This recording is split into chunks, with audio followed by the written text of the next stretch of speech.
So, I hope this is a Weapon Master Bane. Well, I Welcome hope to na Mobile na-master na rin Legends. ng dalawang teams na ito, mga weapons nila for game number 3. Dahil magtatapat na ang Team Liquid Philippines and Twisted Minds for a winner-take-all dito sa ating third game of the last series of our Sunday night special.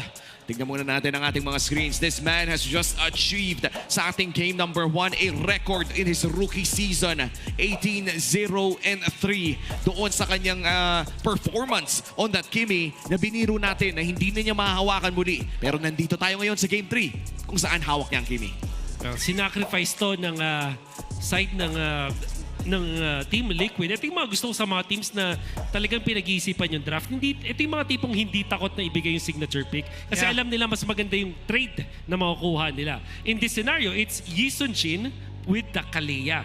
At yung Kalea, the presence pa lang ng Kalea, malaking threat na siya sa Kimi at nililimit din niya yung mga potential heroes para kay Nosha. Kung napansin natin, di ba, napwersa siya mag-Moskov dito. So, yun yung nadadagdag ng isang Kalea sa pick. And then, na-counter din nila yung potential na kahit anong assassin na labas, like the Hayabusa, may phobia silang sagot. So I think I really like the trade na nakuha dito ng Team Liquid. Tsaka sobrang bilis ng mga sagot eh. Right after that Kimi first pick, it only took around 2 to 3 seconds bago lumabas yung picks ng Team Liquid Philippines. And after their second and third, lumabas agad yung Phobius.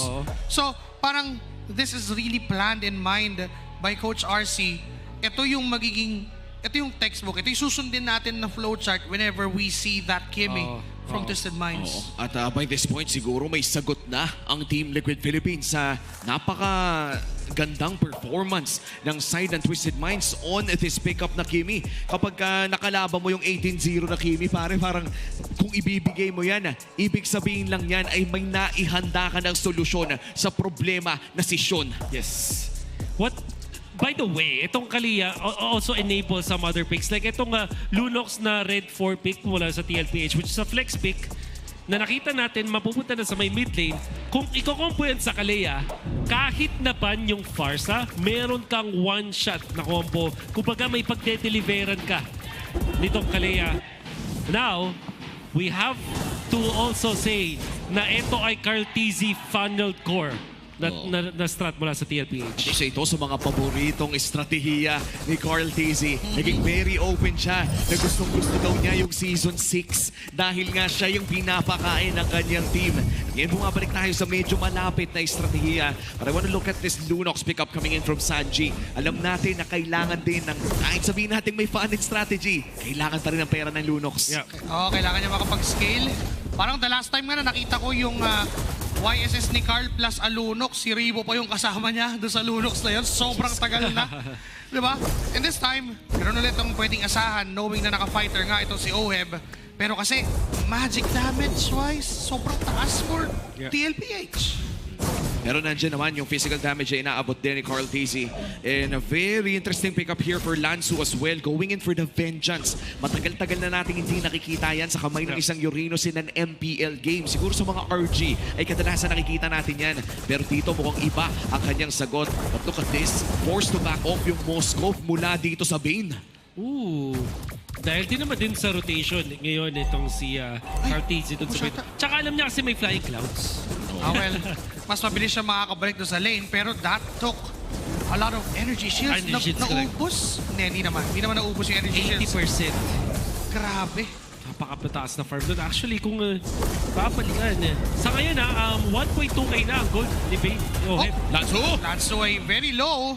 But Di because of the nag-vengeance, innate na kunat ng Uranus, ay buhay pa din naman. And wala din naman kasing damage dealer doon. It's Sanford and JP. Those are two sustained heroes. Ngayon ay Dedirenzo.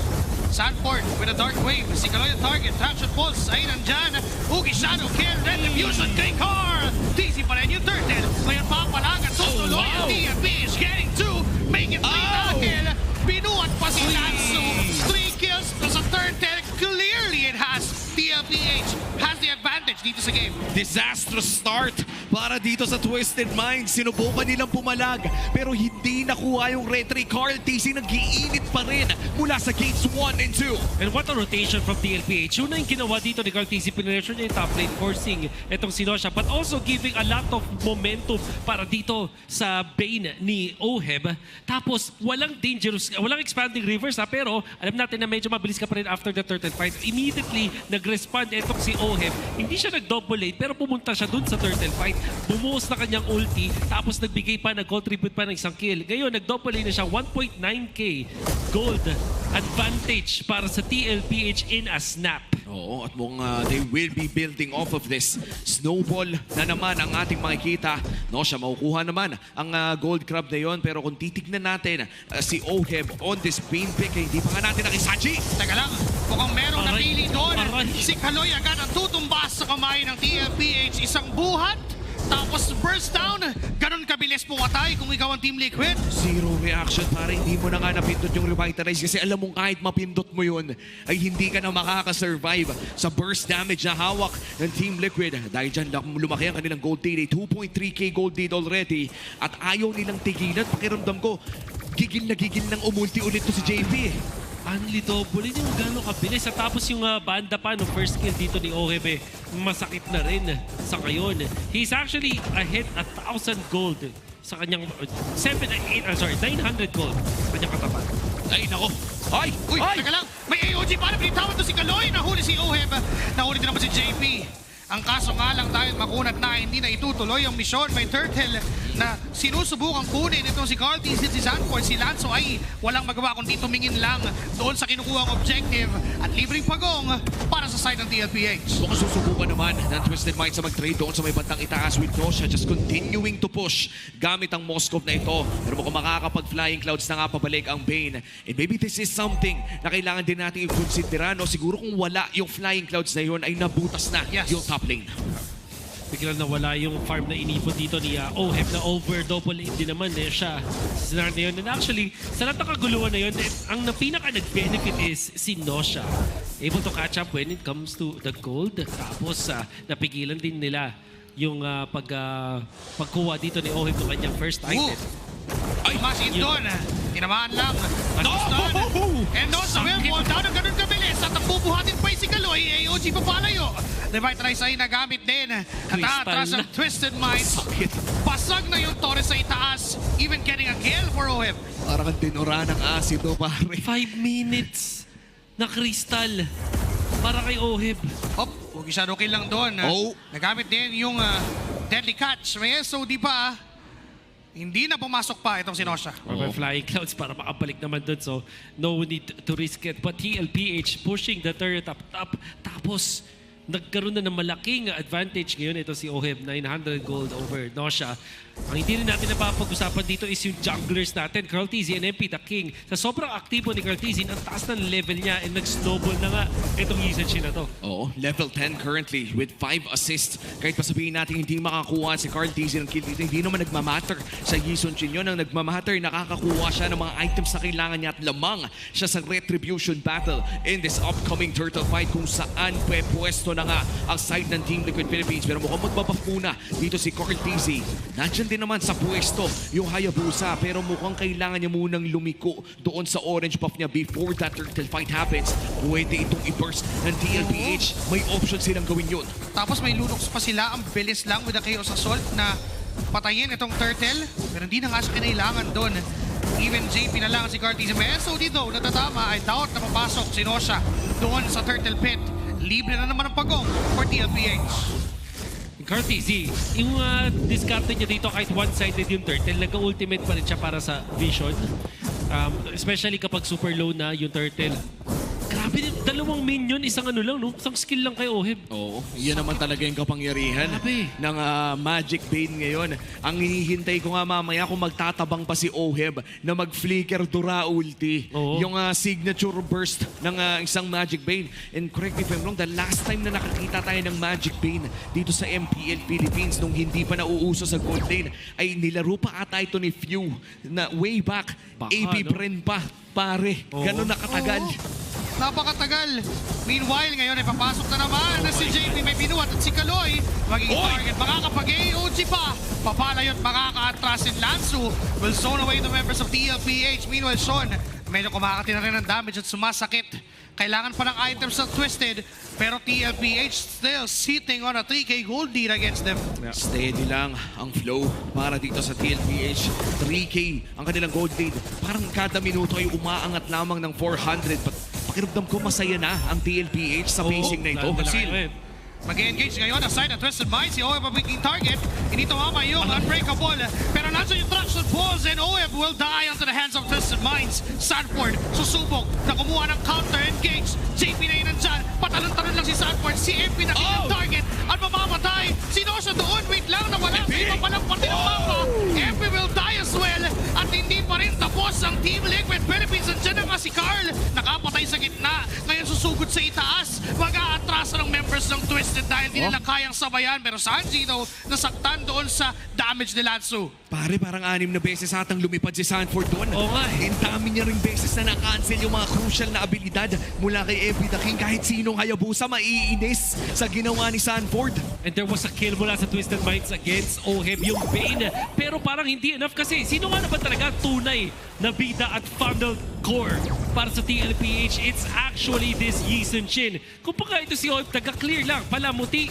Para sa side ng TLPH at tunay na bida, yung Yi Sun Shin ni Carl. At hindi pa nga nagpapakita masyado. Saktong pagpa-farm lamang at ito na ang pinakaunang lord ng larong ito. Sanford, mukhang magbibigay lamang ng vision. Si Lansu ang magbibigay para sa Twisted Minds. Si Kaloy nandun na sa gilid. Papasukin, mahanap ang isa. Tsunami Slam, mabuta kay Kaloy. Numbers na agad, ganun na kabilis. Ugisado kill ay nagamit na naman ni MP the King. Atras sa kanyang shadow doon sa likuran. Ngayon 5 miyembro pang buhay sa Team Liquid Philippines. Pero si Nosha ay may ginagawang target sa taas. So di mo connect, hindi naaabot yung sibat para nakawin yung Lord dahil nakuha na ni OHEB at ng Team Liquid.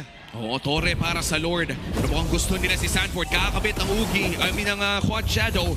Pero mukhang hindi na nila itutuloy pa. Ang Lord ay magmamarcha sa top lane para sa Team Liquid Philippines. Silipin natin ang ating Infinix in-game equipment. Ano bang mapapansin natin ngayon dito? Well, ang mapapansin mo yung napakalaking lamang ni Carl DZ over MP the King. 8,000 gold compared to 5.3k.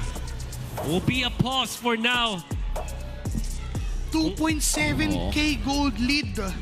Grabe yun. Lagpas isang item. Oh my. Alam mo na yun kapag Yi Sun Shin ka na nakakapag-farm talaga, ay napakaganda ng takbo ng laro para sa iyo. At kita naman na masaya si Carl DZ sa mga kaganapan sa larong ito. And for the side of Twisted Minds, medyo nararamdaman mo na yung intensity after that Game 1 victory and Game 2 para bang gusto mo talaga makabawi agad kapag ganun yung nangyari. And of course, alam na natin, yung mga ganitong klaseng mga teams ay talagang gigil na patunayan yung sarili niya against world champions. May naalala ko. You know what? Ano? The last time I saw the Magic Bane was on MDL, week number 5. And that was from Uncle Drew Gamer Pack. It was Teddy Cutie na gumamit nun. Last season. Ito lang, this season, nitong last week lang ng MDL. Okay. And first build, Holy Crystal. Holy Crystal Rush, okay. Ayun, shoutout nga pala sa mga community members ko na nagdala pa ng cutouts na mukha sa Uomi team. Shoutout sa kanila. And of course, shoutout din sa mga communities natin na naging present dito in this wonderful Sunday night para dito sa laban ng Twisted Minds and Team Liquid Philippines. Parang dali lang tayo magpapahinga. Babalik din tayo sa action. Panigurado itong mga players na to ay gigil na rin na maglaro at ipagpatuloy. And so far, napakabuti din na makita na nakaka-recover na rin ang mga iba mula sa recent natin na mga naramdaman, na mga tropical na problema. Ay, gusto ko lang mag-cast. May nakita pa ako dun, Alam mo naman na. And here we go, back to the Land of Dawn. Lansu is down, 25 seconds. May Lord ng Team Liquid Philippines. Pero mo hindi itutuloy ang laban dito sa may bandang mid lane. Buhay pa rin ang Torre para sa Twisted Minds. Medyo crucial lang na walang Order of Brilliance itong si Sanji. Although, dahil wala siya noon, hindi mag-force ng team fight ang TLPH. Wala rin naman silang ulti dito para kay JP. I think they just want to push.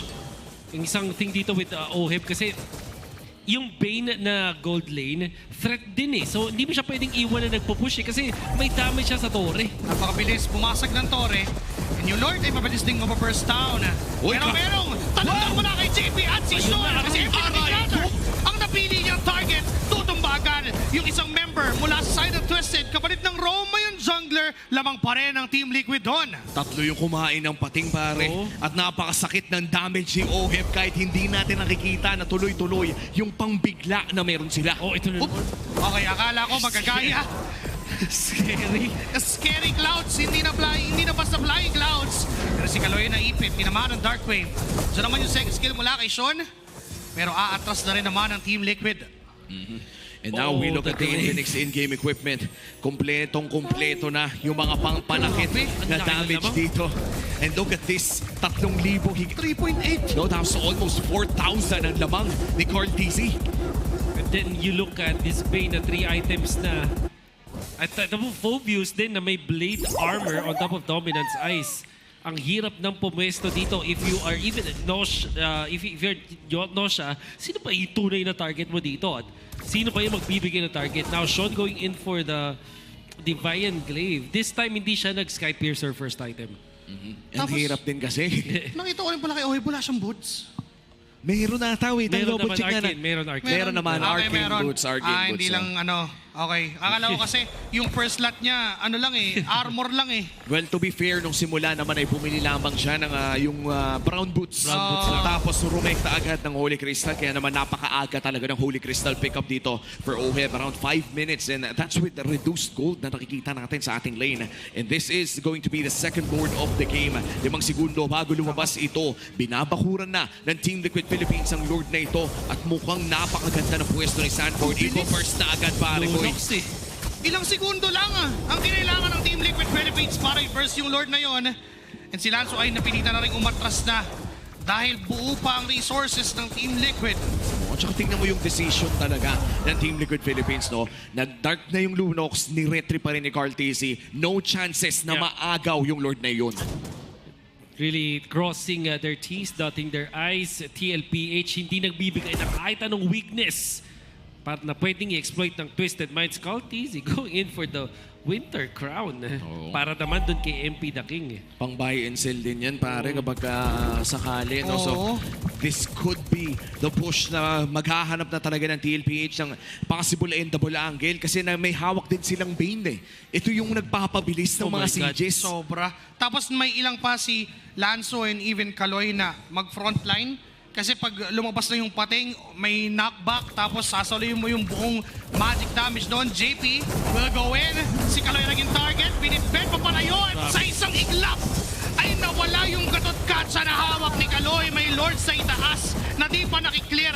Basag na nga yung Torre at yung gitna ay pwede na rin. Pero Ugi Shadow Kill mula kay Yempi the King, si Oeb at si Sanji yung target na order bid. But Lanzo goes in. Vengeance! Kinabot niya ng vengeance damage ito si Oeb. At aatras ang Team Liquid. What a good defense from Twisted. Pero nabasagan pa rin sila ng inhibitor turret. We always ask kung bakit napaka-high impact mag-Uranus dito ni Lanzo, and he always finds a way na ipakita sa atin yung vengeance na yun single-handedly stopped yung buong team fight. Yep. Hindi naka-combo doon si Cartesi. Kinailangan mount ni Sanji. And even si Oheb, di ba? Nabigyan din despite having the wings. Nice defense kami na mula sa Twisted Minds. If they prolong this game, baka potentially kakayanin nila makipagsabayan sa composition ng TLPH. Especially kasi Final Core to. So talagang walang marksman mula sa gold lane na pwedeng tumapos ng laban. TLPH will not have the better late game kumpara sa Twisted Minds. Ang tanong, aabot ba sa late game ng Twisted Minds? Yun din talaga, you know, when you're running a Moskov and a Kimi against a quote-unquote double fighter lineup. Hindi ko alam kung ikakategorize ko ba as fighter si Bane, Oo pero nga eh. double fighter lineup para sa Team Liquid Philippines. Ito yung mga pangkambakan talaga eh. We've seen this happen multiple times para dito sa MPL Philippines na yung Moskov talaga yung ginagamit nila na pang-counter sa isang double fighter lineup. Pero Oheb, may flicker si Oheb. Oh! Sakit nung damage na yon.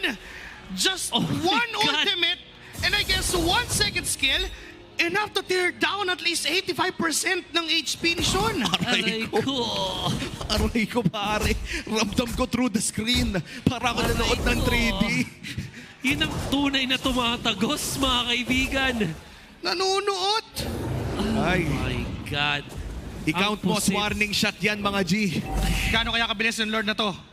Sinimulan? 2, Parang ano, wala pa, hindi. Hindi naman nila diners eh. Ito na. Okay, diretsohin. Nandiyan si Orb sa likod. May conceal mula kay JP. Lanzo yan dyan din. Traction Pulse si Kokonekta. Burst down pa. OMA low. Si Sanford doon sa harap. Even si MP the King ay muntik-muntik na. Inabot lang ni Carty. Sinang traceless pa na bang sa pool. Tatlo yung mawawala sa Twisted Minds. Make it 4 kasi si Lanzo ay tutumba na rin. Yung Lord Tay na naging Lord Bait. Teka lang si Nosha ay pumapalag ulit. May touch doon in SOD. Low na rin yung HP. Ubus ang Twisted, and that will give this game, that will give this series to the cavalry of Foreman Winter Crown. On the top of it all, Team Liquid Philippines will get this series against Twisted Minds.